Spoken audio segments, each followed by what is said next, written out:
Hi ಎಲ್ರಿಗೂ ನಮಸ್ಕಾರ. Welcome back to my YouTube channel. ನಾನು ನಿಮ್ಮ ಪ್ರೀತಿಯ ಕಮಲ. ಎಲ್ಲರೂ ಹೇಗಿದ್ದೀರಾ? ಎಲ್ಲರೂ ಆರೋಗ್ಯವಾಗಿ ಚೆನ್ನಾಗಿದ್ದೀರಾ ಅಂತ ಭಾವಿಸ್ತಾ ಇವತ್ತಿನ ವಿಡಿಯೋನ ಶುರು ಮಾಡ್ತಾ ಇದ್ದೀನಿ. ಇವತ್ತು ಏನು ಮಾಡ್ತಾ ಇದ್ದೀನಿ ಅಂತಂದರೆ, ವರಮಹಾಲಕ್ಷ್ಮಿ ಹಬ್ಬ ಬಂತಲ್ಲ, ಇನ್ನೆರಡು ದಿನ. ಅದಕ್ಕೋಸ್ಕರ ಮನೇಲಿರುವಂತಹ ಧೂಳೆಲ್ಲನೂ ತೆಗಿತಾ ಇದ್ದೀನಿ.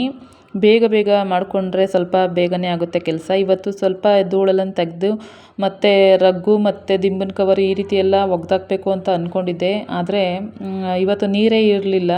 ಸಂಪ್ ತೆಗೆದು ನೋಡಿದ್ರೆ ನೀರೇ ಖಾಲಿಯಾಗಿಬಿಟ್ಟಿದ್ದಾವೆ. ನಾನೇನು ಮಾಡಿದೆ, ರಗ್ಗು ದಿಂಬನ ಕವರೆಲ್ಲ ನೆನೆ ಹಾಕ್ಬಿಟ್ಟಿದ್ದೆ. ಅಯ್ಯೋ ಏನಪ್ಪ ಮಾಡೋದು ಇವತ್ತು, ಈ ಕೆಲಸನೂ ಆಗಲ್ವಲ್ಲ ಅಂತ ಅಂದ್ಬಿಟ್ಟು ಬೇರೆ ಕೆಲಸನಾದರೂ ಮಾಡ್ಕೊಳ್ಳೋಣ ಅಂತ ಅಂದ್ಬಿಟ್ಟು ಈ ರೀತಿ ಮನೇಲಿರುವಂಥ ಧೂಳೆಲ್ಲ ತೆಗೆದು ಮತ್ತು ಒಂದು ಸ್ವಲ್ಪ ಕೊಳೆ ಬಟ್ಟೆಗಳನ್ನೆಲ್ಲ ವಾಶ್ ಮಾಡಿದ್ದೆ. ಅದನ್ನು ಕೂಡ ನಾನು ಮಡ್ಚಾಕಬೇಕು ಇವಾಗ.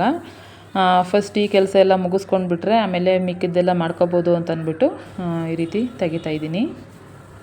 ಈ ಮಳೆ ಮೋಡ ಇರೋದ್ರಿಂದ ಬಟ್ಟೆಗಳು ಸರಿಯಾಗಿ ಒಣಗ್ತಾ ಇಲ್ಲ. ಇದು ಒಣಗಿಸೋದಕ್ಕೆ 2 ದಿನ ಬೇಕಾಗಿರುತ್ತಲ್ಲ, ಅದಕ್ಕೋಸ್ಕರ ಇಷ್ಟಿಷ್ಟು ಲೇಟ್ ಆಗ್ತಾಯಿದೆ. ಸರಿ, ಎಲ್ಲ ಬಟ್ಟೆಗಳು ಕೂಡ ಖಾಲಿ ಆದವು, ಒಗೆದು ಎಲ್ಲ ಆಯಿತು. ಮತ್ತು ರಗ್ಗಳೊಂದು, ದಿಂಬನ ಕವರ್ ಇವೆಲ್ಲ ಒಗೆದ್ಬಿಟ್ರೆ ಇನ್ನೆಲ್ಲ ಮುಗೀತು. ಇನ್ನು ಬೇರೆ ಕೆಲಸಗಳನ್ನು ಮಾಡ್ಕೋಬೋದು ಆರಾಮಾಗಿ. ಸರಿ ಅಂತ ಈ ಒಗೆದಿರೋ ಬಟ್ಟೆಗಳನ್ನೆಲ್ಲ ಎಲ್ಲೆಲ್ಲಿ ಇಡಬೇಕೋ ಅಲ್ಲಲ್ಲಿ ಇಡ್ತಾಯಿದ್ದೀನಿ. ಇವಾಗ ಟಿ ವಿ ಸ್ಟ್ಯಾಂಡ್ ಹತ್ರ ಸ್ವಲ್ಪ ಕ್ಲೀನ್ ಮಾಡ್ಕೋಬೇಕಾಗಿತ್ತು. ತುಂಬ ದಿನ ಆಗಿತ್ತು ಸರಿಯಾಗಿ ಕ್ಲೀನ್ ಮಾಡಿರಲಿಲ್ಲ. ಮಕ್ಕಳು ಎಲ್ಲಂದರಲ್ಲಿ ಪೆನ್ಸಿಲು, ರಿಮೈಂಡರ್, ಅಳ್ಸರ, ಬರಾಳು, ಮೂಳು ಅಂತ ಎಲ್ಲನೂ ತೆಗೆದು ಟಿ ವಿ ಸ್ಟ್ಯಾಂಡ್ ಮೇಲೆ ಹಾಕ್ತಾ ಇರ್ತಾರೆ. ಇಲ್ಲ ಅಲ್ಲಿ ತಪ್ಪಿದ್ರೆ ಟಿಪಾಯಿ ಕೆಳಗಡೆ, ಇಲ್ಲಿ ಎಲ್ಲಲ್ಲಿ ಬಿಸಾಕ್ತಿರ್ತಾರೆ. ನಾನು ತುಂಬ ಸಲ ಅದನ್ನೆಲ್ಲನೂ ಎತ್ತಿ ಮಡಗ್ತೀನಿ. ಅವರು ಮತ್ತೆ ಅಲ್ಲಲ್ಲೇ ಅಂಡ್ತಾ ಇರ್ತಾರೆ. ಈ ಮಕ್ಕಳಂತೂ ಅವರು ಮಾಡಲ್ಲ, ನೀಟಾಗೂ ಇಟ್ಕೊಳ್ಳಲ್ಲ. ನಾವು ಆವಾಗವಾಗ ಈ ರೀತಿ ಮಾಡ್ಕೋತಾ ಇರಬೇಕು. ಬೇರೆ ದಿನಗಳಲ್ಲೆಲ್ಲ ಏನೂ ಕೇಳೋದೇ ಇಲ್ಲ. ಏನಾದರೂ ಈ ರೀತಿ ಕ್ಲೀನ್ ಮಾಡಿದ್ರೆ ನಾಳೆಗೆ ಒಂದು 3 ದಿನದ ತನಕ ಮಮ್ಮಿ ಆ ಬುಕ್ಕೆಲ್ಲಿ ಇಟ್ರಿ, ಮಮ್ಮಿ ಈ ಪೆನ್ನೆಲ್ಲಿ, ಮಮ್ಮಿ ಇದೆಲ್ಲಿ ಅಂತ ತಲೆ ತಿಂತಾ ಇರ್ತಾರೆ.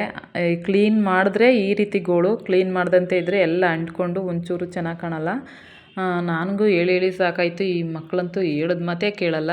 ಸರಿ ಅಂತ ಎಲ್ಲನೂ ಕೂಡ ಜಾಸ್ತಿ ಟಿ ವಿ ಸ್ಟ್ಯಾಂಡ್ ಮೇಲೆ ಇಟ್ಕೊಂಡ್ರೆ ಚೆನ್ನಾಗಿ ಕಾಣಲ್ಲ ಅಂತ ಹೇಳಿ ಬರೀ ಒಂದು ಇಷ್ಟನ್ನು ಮಾತ್ರ ಇಡ್ತಾಯಿದ್ದೀನಿ ಅಷ್ಟೇ. ಒಂದು ಫೋಟೋ ಮತ್ತು ಮಂಜು ಗೆದ್ದಿರುವಂಥ ಪ್ರೈಸು ಇದಿತ್ತಲ್ಲ, ಅದನ್ನು ಅಲ್ಲೇ ಮಡಗಿದ್ದೀನಿ. ಸರಿ ಅಂತ ಕೆಳಗಡೆ ಎಲ್ಲ ಒರೆಸ್ಕೊಂಡು ಎಲ್ಲನೂ ಕ್ಲೀನ್ ಮಾಡ್ಕೊಳ್ತಾ ಇದ್ದೀನಿ. ಅಲ್ಲೂ ಕೂಡ ಜಿರಳೆಗಳಾಗ್ಬಿಟ್ಟಿದ್ದೋ ತುಂಬ. ಅದಕ್ಕೆ ಪುಡಿ ಎಲ್ಲ ಉದುರಿಸಿದ್ನಲ್ಲ, ಆವಾಗ ಪರವಾಗಿಲ್ಲ, ಇವಾಗ ಅಷ್ಟಿಲ್ಲ. ಈ ಬೆಕ್ಕುಗಳಿರೋದ್ರಿಂದ ಜಿರಳೆಗಳೆಲ್ಲ ಸದ್ಯ ಖಾಲಿ ಆಗ್ತಾ ಇದ್ದಾವೆ. ಮೊದಲೆಲ್ಲ ತುಂಬಾ ಇರ್ತಿದ್ವು. ಇವಾಗ ಬೆಕ್ಕುಗಳಿರೋದ್ರಿಂದ ಜಿರಳೆಗಳಂತೂ ಅಷ್ಟಕ್ಕಷ್ಟೇ ಇಲ್ಲವೇ ಇಲ್ಲ. ಸ್ವಲ್ಪ ಪುಡಿ ಉದುರಿಸಿರೋದ್ರಿಂದ ಖಾಲಿಯಾಗಿಬಿಟ್ಟಿದ್ದಾವೆ.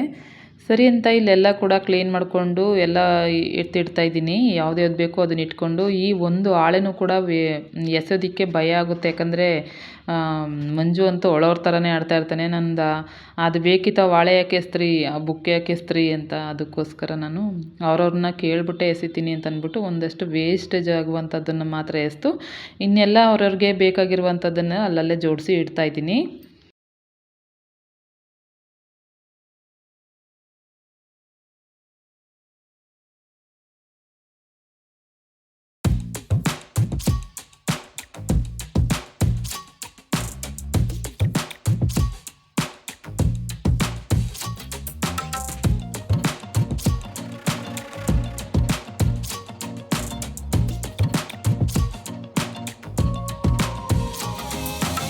ಫೈನಲಿ ಟಿ ವಿ ಸ್ಟ್ಯಾಂಡ್ ಹತ್ರ ಮತ್ತು ಬಟ್ಟೆ ಹೊಲಿಯೋ ಮಿಷಿನ್ ಹತ್ರ ಎಲ್ಲ ಕ್ಲೀನ್ ಮಾಡಿಕೊಂಡೆ.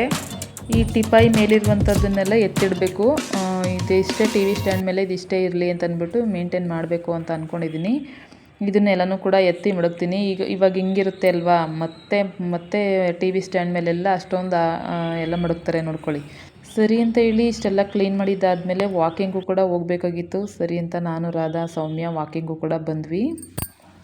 ಇಲ್ಲಿ ನೋಡಿ ಸೈಡಲ್ಲಿ ಎಷ್ಟು ಚೆನ್ನಾಗಿದೆ, ತುಂಬೆ ಗಿಡ ಮತ್ತು ಇನ್ನೊಂದು ಒಂಥರ ಹೂಗಳೈತೆ, ಅದರ ಹೆಸರು ನನಗೆ ಗೊತ್ತಿಲ್ಲ. ನೋಡೋದಕ್ಕೆ ತುಂಬ ಸುಂದರವಾಗಿದೆ. ಮಳೆ ಆಗಿರೋದಕ್ಕೂ ಅದಕ್ಕೂ ಎಷ್ಟು ಚೆನ್ನಾಗಿ ಕಾಣ್ತಾ ಇದ್ದಾವೆ ನೋಡಿ.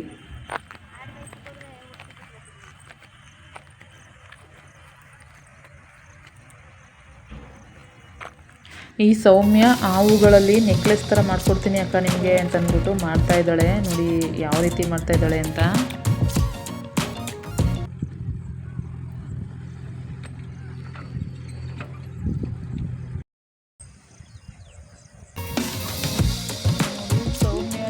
ಮಾಡ್ತಾಳೆ ಹೂನಲ್ಲಿ.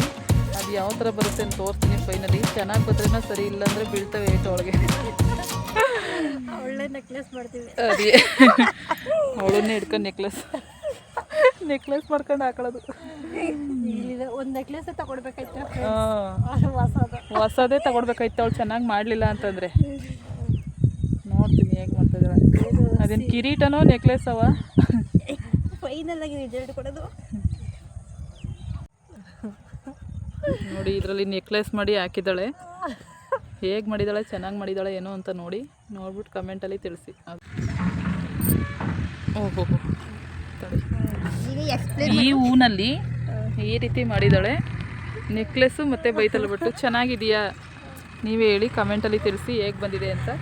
ಇದು ಬೈತಲ ಬಟ್ಟಂತೆ, ಇದು ನೆಕ್ಲೆಸ್ ಅಂತೆ. ನೋಡಿ ಹೇಗೆ ಮಾಡಿದ್ದಾಳೆ. ಇವಳೇ ಮಾಡಿರೋದು ಈ ಸೌಮ್ಯ. ಆದರೆ ಇಬ್ಬರು ಬೇಕಾಗಿ ಹಿಡ್ಕೊಂಡು ಅಷ್ಟೊತ್ತಿಗಾಗಲೇ ಮೇಘನೂ ಕೂಡ ಬಂದಿದ್ಲು. ನೋಡಿ ಎಷ್ಟು ಚೆನ್ನಾಗಿ ಮಾಡಿದ್ದಾಳೆ ಹೂನಲ್ಲಿ, ಸಣ್ಣ ಸಣ್ಣ ಹೂನಲ್ಲಿ ಒಂಥರ ಡಿಸೈನಾಗಿ ಚೆನ್ನಾಗಿ ಕಾಣುತ್ತೆ ಅಲ್ವಾ. ಸರಿ ಅಂತ ಮನೆಗೂ ಕೂಡ ಬಂದ್ವಿ. ಸಂಜೆ ಅಡುಗೆಗೆ ಏನಪ್ಪ ಮಾಡೋದು ಅಂತ ಅದೊಂದು ಟೆನ್ಷನ್ ಆಗಿತ್ತು. ಅವರೆಕಾಳು ಇತ್ತಲ್ಲ, ಒಣ ಅವರೆಕಾಳು, ಅದನ್ನು ಕೂಡ ಹುರಿದ್ಬಿಟ್ಟು ಉಪ್ಪು ಸಾಂಬಾರು ಮಾಡಿ ಖಾರ ರುಬ್ಕೊಳ್ಳೋಣ ಅಂತಂದ್ಬಿಟ್ಟು ಎಲ್ಲ ರೆಡಿ ಮಾಡ್ಕೊಳ್ತಾ ಇದ್ದೀನಿ. ಹಸಿ ಮೆಣಸಿನ್ಕಾಯಿನ ಬೇಯಕ್ಕೆ ಹಾಕ್ಕೊಂಡಿದ್ದೀನಿ. ಹಸಿ ಮೆಣಸಿನ್ಕಾಯಿ ಖಾರ ಅಂದರೆ ಸ್ವಲ್ಪ ತುಂಬ ಇಷ್ಟ, ಆದರೆ ಆರೋಗ್ಯಕ್ಕೆ ಸ್ವಲ್ಪ ಕಷ್ಟ ಅಂತಲೂ ಗೊತ್ತು. ಆದರೆ ಒಣಮೆಣಸಿನದು ತುಂಬ ಒಳ್ಳೆಯದು, ಆದರೆ ಗ್ಯಾಸ್ಟ್ರಿಕ್ ಥರ ಆಗುತ್ತೆ ಹಸಿಮೆಣಸಿನ್ಕಾಯಿದು ಅಂತಂದ್ರು. ಜಾಸ್ತಿ ಸ್ವಲ್ಪ ಇದನ್ನೇ ಇಷ್ಟಪಟ್ಟು ತಿಂತೀವಿ, ಹಸಿಮೆಣಸಿನ್ಕಾಯಿ ಖಾರ ಅಂತಂದರೆ. ಸರಿ, ಯಾವಾಗಲಾರು ಒಂದೊಂದು ಸಲ ಈ ರೀತಿ ಮಾಡ್ಕೊಂಡ್ರೆ ಆಯಿತು ಅಂತಂದ್ಬಿಟ್ಟು ಮಾಡ್ಕೊಳ್ತಾ ಇದ್ದೀನಿ. ಇದಕ್ಕೆ ಹಸಿ ಮೆಣಸಿನ್ಕಾಯಿನ ಬೇಯಿಸಿ ಇಟ್ಕೊಂಡಿದ್ನಲ್ಲ ಅದನ್ನು ಹಾಕಿದ್ದೀನಿ. ಸ್ವಲ್ಪ ಒಂದು ಅರ್ಧ ಚಮಚ ಅಷ್ಟು ಮೆಣಸು, ಕಾಲು ಚಮಚ ಅಷ್ಟು ಜೀರಿಗೆ, ಒಂದು ಸ್ವಲ್ಪ ಹುಣಸೆಹಣ್ಣು, ಒಂದು ಸ್ವಲ್ಪ ಉಪ್ಪು ಮತ್ತು ಬೆಳ್ಳುಳ್ಳಿ, ಕೊತ್ತಂಬರಿ ಸೊಪ್ಪು ಇಷ್ಟನ್ನು ಕೂಡ ಹಾಕಿ ರುಬ್ಕೊಳ್ತಾ ಇದ್ದೀನಿ. ಆ ಕಡೆ ಅನ್ನಕ್ಕೆ ಇಟ್ಟಿದ್ದೀನಿ ಮತ್ತು ಈ ಕಡೆ ಸಾಂಬಾರ್ಗೆ ಇಟ್ಟಿದ್ದೀನಿ. ಅದು ಕೂಡ ಆಯಿತು. ಇವಾಗ ಖಾರ ಒಂದು ರುಬ್ಬಿಟ್ಕೊಂಡ್ರೆ ಅಡುಗೆನೂ ಕೂಡ ರೆಡಿಯಾಗುತ್ತೆ.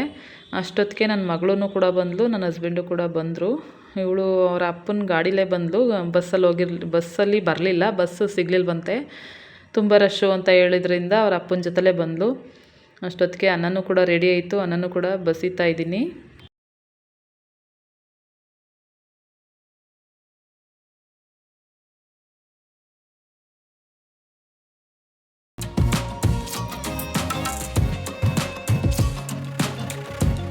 ಇವಾಗ ರುಬ್ಕೊಂಡಿದ್ನಲ್ಲ ಉಪ್ಸಾರು ಖಾರ ಎಲ್ಲ ರೆಡಿಯಾಗಿದೆ. ಇದಕ್ಕೆ ನಾನು ಎಲ್ಲನೂ ಒಂದು ಬೌಲ್ಗೆ ಹಾಕ್ಕೊಂಡು ಇದ್ರ ಮಿಕ್ಕಿರುವಂತಹ ಖಾರ ಇರುತ್ತಲ್ಲ ಸ್ವಲ್ಪ, ಅದ್ರ ಒಳಗಡೆಗೆ ಬೇಯಿಸಿ ಇಟ್ಕೊಂಡಿರುವಂತಹ ಅವರೆಕಾಳನ್ನು ಸ್ವಲ್ಪ ಹಾಕ್ಕೊಂಡು ರುಬ್ಬಿ ಮತ್ತು ಸಾಂಬಾರಿಗೆ ಹಾಕ್ತೀನಿ. ಯಾಕಂದರೆ ಬರೀ ಅವರೆಕಾಳು ಹಾಕಿದರೆ ಸ್ವಲ್ಪ ನೀರು ಥರ ಇರುತ್ತೆ ಉಪ್ಪು ಸಾಂಬಾರು. ಅದಕ್ಕೋಸ್ಕರ ಈ ರೀತಿ ಮಾಡಿಬಿಟ್ಟು ಈ ರೀತಿ ಮಿಕ್ಸಿ ಜಾರಲ್ಲಿ ಹಾಕಿದ್ರೆ ಸ್ವಲ್ಪ ಸಾಂಬಾರು ಗಟ್ಟಿಗೆ ಚೆನ್ನಾಗಿರುತ್ತೆ, ನೀರು ಥರ ಆಗಲ್ಲ. ಸೊ ಇವಾಗ ಈ ರೀತಿ ನೋಡಿ ಹಿಂಗಿರುತ್ತೆ. ಇದನ್ನು ನಾವು ಉಪ್ಸಾರು ಜೊತೆಗೆ ಬೆರೆಸ್ಕೊಳ್ತಾ ಇದ್ದೀನಿ. ಮಿಕ್ಸಿ ಜಾರ್ಗೆ ಸ್ವಲ್ಪ ನೀರು ಹಾಕಿ ಎಲ್ಲನೂ ಮಿಕ್ಸ್ ಮಾಡಿ ಹಾಕ್ಕೊಳ್ತಾ ಇದ್ದೀನಿ. ಸಾಂಬಾರಿಗೆ ಹಾಕ್ಬಿಟ್ಟು ಸ್ವಲ್ಪ ಹೊತ್ತು 2 ನಿಮಿಷ ಕುದಿಸಿದ್ರೆ ಸಾಂಬಾರು ರೆಡಿ. ಫೈನಲಿ ಅಡುಗೆ ಕೂಡ ರೆಡಿ ಆಯಿತು. ಈ ಕಡೆ ಉಪ್ಸಾರು ಖಾರ, ಈ ಕಡೆ ಅನ್ನ ಮತ್ತು ಉಪ್ಸಾರು ರೆಡಿಯಾಗಿದೆ. ಇವಾಗ ಸ್ವಲ್ಪ ಪಾತ್ರೆಗಳಿತ್ತು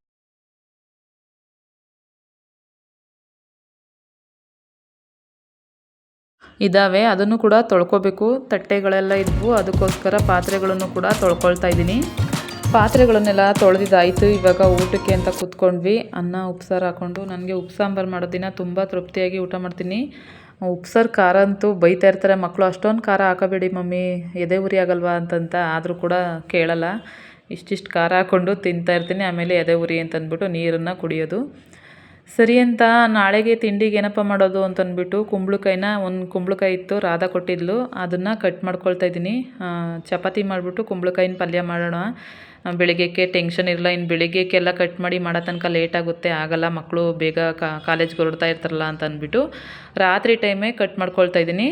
ಮಕ್ಕಳು ಬೆಕ್ಕುಗಳ ಜೊತೆ ಆಟ ಆಡ್ತಾಯಿದ್ರು.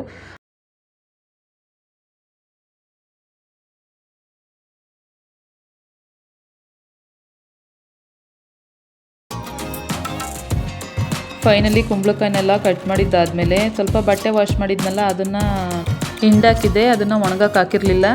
ಸರಿ ಅಂತ ಹೇಳಿ ಅದನ್ನು ಕೂಡ ಎಲ್ಲ ಬಟ್ಟೆಗಳನ್ನೆಲ್ಲ ಒಣಗಾಕ್ತೆ. ಸದ್ಯಕ್ಕೆ ನೀರಿಲ್ದರೂ ಇಷ್ಟಾದರೂ ಆಯ್ತಲ್ಲ ಕೆಲಸಗಳು ಅಂತ ಖುಷಿ ಆಯಿತು. ನನ್ನ ವಿಡಿಯೋ ನಿಮಗೆಲ್ಲ ಇಷ್ಟ ಆಗ್ತಿದೆ ಅಂತ ಭಾವಿಸ್ತೀನಿ. ಇಷ್ಟ ಆಗಿದ್ರೆ ಪ್ಲೀಸ್ ಒಂದು ಲೈಕ್ ಮಾಡಿ, ಶೇರ್ ಮಾಡಿ, ಕಮೆಂಟ್ ಮಾಡಿ. ಇನ್ನೂ ಯಾರು ಸಬ್ಸ್ಕ್ರೈಬ್ ಮಾಡ್ಕೊಂಡು ನೋಡಿಲ್ಲ ಅವರು ಪ್ಲೀಸ್ ಸಬ್ಸ್ಕ್ರೈಬ್ ಮಾಡ್ಕೊಂಡು ನೋಡಿ. ಹಾಗೂ ಫ್ರೆಂಡ್ಸ್ ಆ್ಯಂಡ್ ಫ್ಯಾಮಿಲಿಗೂ ಕೂಡ ಶೇರ್ ಮಾಡಿ. ಸಿಗ್ತೀನಿ ನೆಕ್ಸ್ಟ್ ವ್ಲಾಗಲ್ಲಿ. ಅಲ್ಲಿವರೆಗೂ ಟೇಕ್ ಕೇರ್, ಬಾಯ್.